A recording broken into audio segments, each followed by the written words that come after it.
ஒரு 200 கோடி ரூபா ஒரு படத்துக்கு சம்பாதிக்கக்கூடிய ஒரு மனிதன் நான் நடிக்கிறதை நிறுத்துறேன்னு சொல்றதுக்கு எவ்வளவு பெரிய தைரியம் வந்து 10 வருஷம்னாலும் 2000 கோடி ஆயிடுச்சு. நீங்க அது வந்து அது விளையுமே எவ்வளவு பெரிய தைரியம் அது.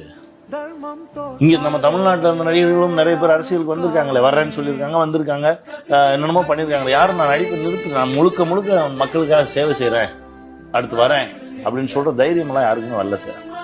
இந்த தைரியத்துக்கே முதல்ல ஒரு சல்யூட். இன்னொரு விஷயம் என்னன்னா, வந்து இப்ப திருட போறதுல இது பண்ண என்னன்னா இருக்கேன் ஏதோ நிறைய சம்பாதிச்சு வச்சிருக்காரு, ஏதோ ஒண்ணு செய்வோன்னு தானே வராது. நான் அதான் சொன்னேன், வெளியில இருந்து தூரமா வந்து பார்க்க ஒரே ஒரு முறை தான் சந்திச்சிருக்கேன். ஒரு முறை சந்திச்சு ஒரு கதை சொல்லியிருந்தேன்.